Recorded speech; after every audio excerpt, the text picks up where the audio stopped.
বাংলাদেশের তরুণ বাংলাদেশের ছাত্রদের বিরুদ্ধে যুদ্ধ ঘোষণা করেছে। সেখানে দাবি ছিল যে দায়ী মন্ত্রীদের পদত্যাগ। এই দেশে যে পুলিশের ইউনিফর্ম পরা লোক দেখি এরা কি ভিনদেশি বাহিনী? জোর করে কৃতদাসের মতো গেস্টাপো বাহিনী স্টাইলে সেখানে অত্যাচার করা হয়।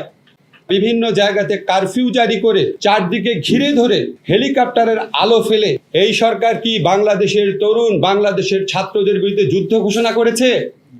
এটা কি কোনো অধিকৃত ভূমি? এটা কি গাজা স্ট্রিপ? এটা কি কাশ্মীর? এই দেশে যে পুলিশের ইউনিফর্ম পরা লোক দেখি এরা কি ভিনদেশি বাহিনী? এরা কি আমাদের ট্যাক্সের বিনিময় চলে না? এরা কি আমাদের অর্থে লালিত না? এই অস্ত্র কি আমাদের অর্থে কেনা না? আজকে আমরা গান শুনেছি মুক্তিযুদ্ধের সময়, একটি ফুলকে বাঁচাবো বলে যুদ্ধ করি। আজকে 6টা বাচ্চার ছবি যখন, শিশু বাচ্চার ছবি যখন বিভিন্ন জায়গায় ফেসবুকে দেওয়া হয়, 6টা ফুল ঝরে গেছে। বর্তমান সরকারে যারা আছেন, নাম নিচ্ছি না আপনাদের বুকের মধ্যে তো কোনো ক্রন্দন দেখি না, আপনাদের মধ্যে তো কোনো কষ্ট দেখি না। সারাক্ষণ স্থাপনার জন্য কষ্ট। এটা তো আমাদের টাকায় করা। আমরা কষ্ট পাবো, আমরা যন্ত্রণায় ভুগবো। আপনার তো মেট্রো রেলে চলতে হয় না, আপনারা তো রাস্তায় যাওয়ার সময় সমস্ত মানুষকে আটকে রাখেন বেআইনিভাবে। আজকে এই 6টা ফুল যে ঝরে গেছে, আজকে যে 19টা অপ্রাপ্তবয়স্ক মানুষ মারা গেছে, আজকে 21 জনকে বেওয়ারিশ লাশ হিসেবে দাফন করা হয়েছে। কালকে দেখলাম একটা মাকে ভিডিওতে রাস্তার মধ্যে কাঁদতে কাঁদতে আছড়ে পড়ছে যে আমার ছেলেটা কোনো আন্দোলনে ছিল না, বাজার করতে গেছে, তাকে গ্রেফতার করা হয়েছে। এই সরকার কি সমস্ত তরুণ কিশোরদেরকে গ্রেফতার করবে? আপনারা যে লক্ষ লক্ষ তরুণ কিশোর ছাত্রের বিরুদ্ধে দাঁড়িয়েছেন, তাদের অভিভাবক আছে, তাদের পরিবার আছে, তাদের সমব্যথী মানুষ আছে। 71 সনের যুদ্ধে আমরা প্রমাণ করেছি, বাংলাদেশের হৃদয়ে গুলি করা হলে বাংলাদেশের প্রতিটা ঘর সেই যুদ্ধে যোগ দেয়। আজকে প্রতিটা ঘর থেকে ক্ষোভ, প্রতিটা ঘর থেকে সেই প্রতিরোধের আহ্বান। আপনারা এটাকে আর তুচ্ছ-তাচ্ছিল্য করেন না। কেন আন্দোলন হচ্ছে এগুলি বলে জাতির সাথে ঠাট্টা মশকরা করেন না।